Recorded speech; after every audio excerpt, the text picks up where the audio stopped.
Hello friends, मैं कंचन आपका अपने चैनल पे बहुत-बहुत स्वागत करती हूँ और आज हम देखेंगे भूगोल टेस्ट सीरीज के अंतर्गत सामाजिक, सांस्कृतिक और राजनीतिक भूगोल का नेक्स्ट पार्ट नंबर 5। यह टेस्ट सीरीज यूजीसी नेट के साथ-साथ यूपी पीजीटी, यूपी टीजीटी और असिस्टेंट प्रोफेसर के एग्जाम्स के लिए काफ़ी हेल्पफुल है। आज की क्वेश्चन सीरीज है 101 से 125 तक। आइए एमसीक्यू स्टार्ट करते हैं। प्रश्न संख्या 101 से स्टार्ट करते हैं। ये दिया है कि निम्नलिखित कथनों पर विचार कीजिए। इसमें दे रहा है कि कथन 1 है, बौद्ध धर्म के प्रवर्तक गौतम बुद्ध थे जिन्होंने 6ठी शताब्दी ईसा पूर्व में इसका प्रवर्तन किया था। ऑप्शन 2 है, महावीर स्वामी संसार को दुखमय मानते थे और जैन भिक्षुओं के लिए 5 महाव्रतों का पालन आवश्यक बताया जाता है। इसमें ऑप्शन ए दिया है केवल एक सत्य है, ऑप्शन बी है केवल 2 सत्य है, ऑप्शन सी है 1 व 2 दोनों सत्य है, व ऑप्शन डी है न तो 1 न ही 2 सत्य है। तो देख लीजिए इसका जो राइट आंसर होगा क्या होगा। इसका राइट आंसर हो जाएगा ऑप्शन सी होगा कि ए व 2 दोनों सत्य है। जो बौद्ध धर्म प्रवर्तक गौतम बुद्ध थे, उन्होंने 6ठी शताब्दी ईसा पूर्व में ही इसका प्रवर्तन किया था और वो संसार को, महावीर स्वामी जो है वो मानते थे दुखमय है, बिल्कुल संसार सिर्फ दुखों से भरा हुआ है, सिर्फ दुख ही दुख है इस संसार में। और जैव जो भिक्षुओं के लिए, जैव नहीं यहाँ पे जैन हो जाएगा, जैन भिक्षुओं के लिए उन्होंने जैन भिक्षुओं के लिए 5 महाव्रतों का पालन आवश्यक बताया। अगला प्रश्न देखते हैं। प्रश्न संख्या 102। 102 पूछ रहा है कि निम्नलिखित कथनों पर विचार कीजिए। इसमें देखिए ऑप्शन 1 है कि मुंडा भाषाई समूह के अंतर्गत संथाली, मुंडा, हो और खरवार आदि भाषाएं समाहित हैं, जो पश्चिम बंगाल, झारखंड, छत्तीसगढ़ और उड़ीसा राज्यों में बोली जाती हैं। ऑप्शन 2 है कि भारत के 4 भाषा परिवारों में इंडो आर्य भाषाएं सबसे बाद में स्थापित एवं विकसित हुई है, या कह सकते हैं कि सबसे नवीनतम भाषा है। देखिए इसमें जो दिया है ऑप्शन ए में दिया है केवल एक सत्य है, ऑप्शन बी दिया है केवल 2 सत्य है, ऑप्शन सी 1 व 2 दोनों सत्य है, ऑप्शन डी ना तो 1 और ना ही 2 सत्य है। ठीक है, तो इसका जो राइट आंसर हो जाएगा ऑप्शन सी, 1 व 2 दोनों सत्य है। जो इंडो आर्य भाषा ये सबसे नवीनतम भाषा है, कहेंगे भारतीय भाषा समूह में जो है ये सबसे नवीनतम है, इसलिए ऑप्शन 2 1 तो सही है, इसलिए ऑप्शन सी सही हो जाएगा इसका राइट आंसर। प्रश्न संख्या 3 दिया है कि 103 जो है, यदि एक निम्नलिखित कथनों पर विचार कीजिए। इसमें है ऑप्शन 1 है कि नागालैंड नागा बोल क्षेत्र है जो, और एक स्वतंत्र राज्य के रूप में नागालैंड की स्थापना नागाओं के विकास की पुष्टि करती है। ठीक, दूसरा है कि जो इसमें दिया है कि जो नागा लोग हैं, नागा लोगों का मुख्य व्यवसाय जो स्थानांतरणशील कृषि और आखेट करना है। तीसरा है कि नागा शब्द की उत्पत्ति के विषय में कुछ लोगों का मत है कि अधिकांशतः ये लोग नग्न रहने के कारण उन्हें नागा कहा जाता है। तो देखिए इसका क्या राइट आंसर होगा।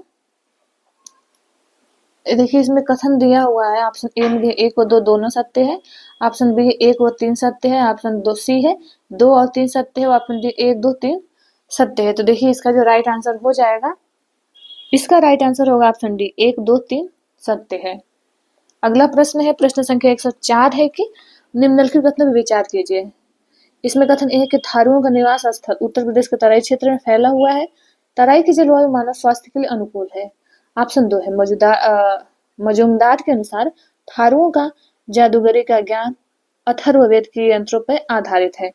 यहाँ पे हो जाएगा अथर्ववेद की यंत्रों पर आधारित है, और जिसके कारण ये लोग पहले अथर्व और बाद में फिर थारू कहे जाने लगे। इसमें देख लीजिए ऑप्शन ए दिया है केवल एक सत्य है, ऑप्शन बी है केवल 2 सत्य है, ऑप्शन सी 1 व 2 दोनों सत्य है, और ऑप्शन डी है न तो 1 और न ही 2 सत्य है। तो देखिए इसमें से कौन सा कथन सत्य हो जाएगा। और ये तो है सही है कि उत्तर प्रदेश तराई क्षेत्र में फैला हुआ है, लेकिन तराई की जो जलवायु मानव स्वास्थ्य के लिए अनुकूल है। तो देखिए इसका जो राइट आंसर होगा ये होगा केवल 2 सत्य है, क्योंकि ये तो सही है कि थारुओं का निवास स्थल उत्तर प्रदेश के तराई क्षेत्र में, ये तो सही है, लेकिन ये असत्य है कि तराई की जलवायु मानव स्वास्थ्य के लिए अनुकूल है, ये असत्य है। ये क्षेत्र तो सही दिया है कि उत्तर प्रदेश के तराई क्षेत्र में फैला है, लेकिन ये असत्य है क्योंकि वो बहुत दलदली क्षेत्र है, बिल्कुल जलमग्न और दलदली क्षेत्र है, जो कि बहुत सारे जीव जंतुओं या फिर बहुत प्रकार के कीड़े मकोड़ों के लिए बहुत प्रभावित क्षेत्र है, बहुत सारी बीमारियों का घर है, इसलिए वो असत्य हो जाएगा। केवल सत्य 2 है, इसलिए इसका राइट आंसर ऑप्शन बी। अगला प्रश्न देखते हैं, प्रश्न संख्या 105 है, निम्नलिखित कथनों पर विचार कीजिए। इसमें दिया है जो संथाल है, संथाल काले रंग के और औसत कद वाले होते हैं, इनकी नाक चौड़ी और सिर गोल होता है। कथन 2 है, संथाल लोग बिहार की कोयले, लोहे, अभ्रक की खदानों में बड़ी संख्या में क्या करते हैं, मजदूरी करते हैं, और दार्जिलिंग और असम के चाय बागानों में जो संथाल है वो कार्य करने के लिए जाते हैं, इसमें कार्य करने के लिए ये जाते हैं। तो देखिए इसका राइट आंसर क्या होगा, इसमें हो जाएगा आपका ऑप्शन बी सही हो जाएगा। इसका राइट आंसर होगा ऑप्शन सी हो जाएगा। 1 व 2 दोनों सत्य हैं, यानी संथाल काले रंग के ये भी जो कद वाले होते हैं, औसत कद वाले, नाक चौड़ी होती है, ये सही बात है। और संथाल लोग बिहार के कोयले, लोहे, अभ्रक खनन में कार्य करते हैं। दार्जिलिंग और असम के चाय के बागानों में भी संथाल लोग ही कार्य करते हैं। तो इसका राइट आंसर हो जाएगा ऑप्शन सी, ए व 2 दोनों सही है। अगला प्रश्न देखते हैं, प्रश्न संख्या 106 है कि निम्नलिखित कथनों पर विचार कीजिए। कथन 1 है कि प्राचीन काल में गोंड एक अत्यंत प्रभावशाली जाति थी। गोंडों के राजनैतिक प्रभुत्व के कारण प्राचीन महाकौशल का विशाल क्षेत्र गोंडवाना के नाम से जाना जाता है। फिर दूसरा कथन है कि पहले गोंडों का मुख्य व्यवसाय आखेट करना था और फिर मछली मारना था, किंतु वन्य पशुओं के संरक्षण के लिए कानून लागू हो जाने, वनों के संरक्षित और आरक्षित कर दिए जाने के बाद लोग मुख्यतः कृषि कार्य करके जीवन यापन करने लगे। यानी पहले तो ये आखेट करते थे, मछली मारते थे, लेकिन बाद में उस पर रोक लग गई पर्यावरण संरक्षण के लिए, पशुओं के संरक्षण के लिए, वन्य जीवों के संरक्षण के लिए। तो उसके बाद लोग ये क्या करते हैं, कृषि कार्य करने लगते हैं, कृषि करके अपना जीवन यापन करते हैं। इसका भी कथन ऑप्शन सी हो जाएगा। 1 व 2 दोनों सत्य है कथन। अगला प्रश्न देखते हैं, प्रश्न संख्या 107 देखते हैं। इसमें दिया है कि निम्नलिखित कथनों पर विचार कीजिए। कथन 1 है, छत्तीसगढ़ मैदान के दक्षिण में दुर्गम पहाड़ी क्षेत्र स्थित है, जहाँ मुरिया और मरिया नामक गोंड की उप जातियां निवास करते हैं। यानी मुरिया और मारिया जो है ये जो दोनों है, ये दोनों है गोंड की उप जातियां हैं। कथन 2 है, गोंड जो है अधिकतर पढ़े लिखे होते हैं, ये लोग ईमानदार व साहसी होते हैं। कथन 3 दिया है कि अन्न की कमी होने पर संथाल लोग पशुओं के मांस और मछली भी खाते हैं। तो देखिए इसमें से हमें बताना है कि इसमें से कौन सा सत्य हो जाएगा। देखिए कथन दिया हुआ है, कथन 1 में दिया है कि 1 व 2 सत्य है। कथन बी है, और ऑप्शन बी है कि 1 व 3 सत्य है। ऑप्शन सी है कि 1 और 3 सत्य है। इसमें भी ऑप्शन डी है कि 1, 2 और 3 यहाँ पे हो जाएगा। 1, 2 और 3 असत्य, यानी तीनों असत्य है। तो इसका जो राइट आंसर हो जाएगा ये हो जाएगा आपका बी राइट आंसर हो जाएगा। 1 व 3 सत्य है। इसमें गोंड लोग अधिकतर पढ़े लिखे नहीं होते हैं, बहुत ये मतलब इनकी साक्षरता कमी होती है, इसलिए ये असत्य हो जाएगा। अगला प्रश्न देखते हैं, प्रश्न संख्या 108 है कि निम्नलिखित कथनों पर विचार कीजिए। भारत की जनजातियों में संथाल और गोंड के बाद तीसरा बृहत्तम समूह झील का है, यहाँ पे हो जाएगा भील जनजाति के बारे में कह रहा है। तो भील का है, भारत में भीलों की जनसंख्या लगभग 28 लाख है। फिर भीलों के गांव सामान्यतः ऊंचे स्थानों पर बसे होते हैं, और भील जो प्रायः स्थानीय रूप से प्राप्त सामग्रियों के प्रयोग से झोपड़ियों वाले घर बनाते हैं।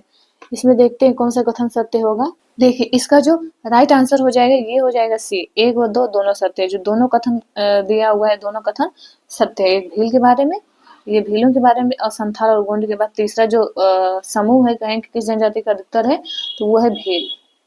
अगला प्रश्न देखते हैं, प्रश्न संख्या 109 है कि भीलों में विवाह कम उम्र पर किया जाता है, अर्थात भीलों में बाल विवाह का प्रचलन है। ठीक, फिर दिया है कि भील जो है नृत्य एवं संगीत प्रेमी होते हैं, प्रत्येक महत्वपूर्ण अवसरों पर नाच गाने आयोजित होते हैं। भील विविध प्रकार के नृत्यों के लिए प्रसिद्ध हैं। तो इसका देखा जाए तो देखिए इसका भी राइट आंसर हो जाएगा ऑप्शन सी हो जाएगा। 1 व 2 दोनों कथन सत्य है। अगला प्रश्न है प्रश्न संख्या 110, निम्नलिखित कथनों पर विचार कीजिए। इसमें भारत के दक्षिणांचल में नीलगिरी के पर्वतीय क्षेत्र में टोडा नामक आदिवासी रहते हैं। पशुपालन टोडा लोगों का एकमात्र व्यवसाय है। ये लोग पशु पालते हैं, उन्हें चारागाहों पे चराते हैं। ठीक, इसमें कथन देख लेते कौन सा सही होगा। देखिए इसमें कथन 1 भी सही है और कथन 2 भी सही है। इसका भी राइट आंसर हो जाएगा ऑप्शन सी, 1 व 2 दोनों सत्य है। प्रश्न संख्या 111, इसमें है निम्नलिखित कथनों पर विचार कीजिए। देखते हैं कथन 1, टोडा लोग जो है सामान्यतः शाकाहारी होते हैं। ये लोग भैंस के दूध और मक्खन का प्रयोग करते हैं, अधिकतर करते हैं। कथन 2 है टोडा शब्द तमिल भाषा का ही विकृत शब्द है जिसका अर्थ है चरवाहा या पशुचारक। तो देख लीजिए इसमें इसका क्या राइट आंसर होगा। तो इसका जो राइट आंसर हो जाएगा इसका हो जाएगा ऑप्शन सी, 1 व 2 दोनों सही है, दोनों कथन सही है। अगला प्रश्न देखते हैं, प्रश्न संख्या 112। इसमें एक निम्नलिखित कथनों पर विचार कीजिए। एक है सामाजिक खुशहाली का साधारण अर्थ है समाज में रहने वाले लोगों की कुशलता या खुशहाली। 2 है कथन उस समाज के लोगों को कुशल क्षेत्र अच्छा माना जाता है, कुशल क्षेत्र अच्छा माना जाता है जहाँ के लोग अपनी सामाजिक, आर्थिक, सांस्कृतिक तथा राजनीतिक आवश्यकताओं की पूर्ति करने में समर्थ हों। इसमें देख लीजिए कथन है एक केवल एक सही है, केवल 2 सही है, 1 और 2 दोनों सही है, या ना तो 1 न ही 2 सही है। तो इसका भी राइट आंसर ऑप्शन सी हो जाएगा, 1 और 2 दोनों सही है। इसका राइट आंसर सी। अगला प्रश्न, प्रश्न संख्या 113। निम्नलिखित कथनों पर विचार कीजिए। देखिए एक है, इसमें दिया है कि जो सामाजिक अपवर्जन है वह प्रक्रिया है जिसके द्वारा किसी समूह को मुख्य धारा से क्या किया जाता है, निकाल कर बाहर कर दिया जाता है, यानी सीमांत पर उसे पहुंचा दिया जाता है। और दूसरा है कथन कि सामाजिक अपवर्जन सबसे पहले हमें देखा गया कहाँ पे, जर्मनी में। यानी सामाजिक अपवर्जन सबसे पहले जर्मनी में देखा गया है। तो देखिए इसका जो राइट आंसर हो जाएगा, इसमें केवल 1 सही हो जाएगा, केवल 1 सही है, जर्मनी में नहीं। इसका जो राइट आंसर है केवल एक, सामाजिक अपवर्जन वो प्रक्रिया जिसके द्वारा किसी समूह को मुख्य धारा से निकालकर सीमांत पर पहुंचा दिया जाता है। देखिए तो इसका राइट आंसर ऑप्शन ए हो गया। अगला प्रश्न देखते हैं, प्रश्न संख्या 14 है, 114। निम्नलिखित कथनों पर विचार कीजिए। इसमें दिया है कि कथन 1 है रोग पारिस्थितिकी तंत्र की एक उपशाखा है जो पर्यावरणीय कारकों के संदर्भ में विशेष रूप से संक्रामक रोग के तंत्र के पेटेंट और प्रभावों से संबंधित है। कथन 2 है कि वैश्विक जलवायु परिवर्तन से मानव स्वास्थ्य पर विशेष रूप से परजीवी और संक्रामक रोगों की गतिशीलता को प्रभावित करने की क्षमता है। जैसे जैसे जलवायु परिवर्तन होता है वैसे वैसे मानव स्वास्थ्य को विशेष रूप से प्रभावित करता है। इसमें जो परजीवी और संक्रामक रोगों की गतिशीलता को और अधिक प्रभावित करता है ये। तो देखिए इसका जो राइट आंसर होगा ये होगा कि ऑप्शन सी, 1 व 2 दोनों सही है।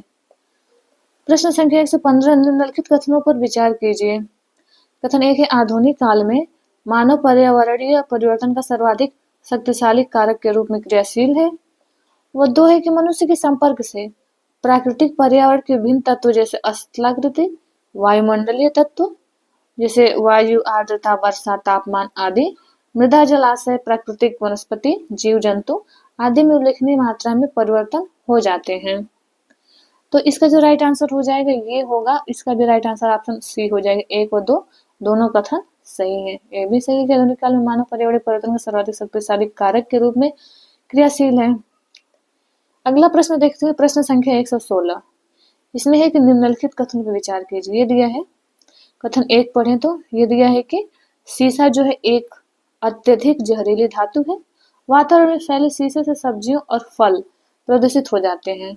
2 है भारत में अब सीसा मुक्त पेट्रोल उपलब्ध है। तो इसमें देखना है कि भारत में अब सीसा मुक्त पेट्रोल उपलब्ध है।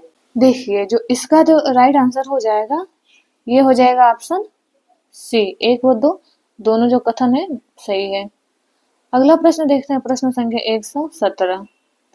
इसमें क्या पूछा हुआ है कि भारत में राष्ट्रीय स्वास्थ्य नीति के संदर्भ में कौन सा कथन सत्य है।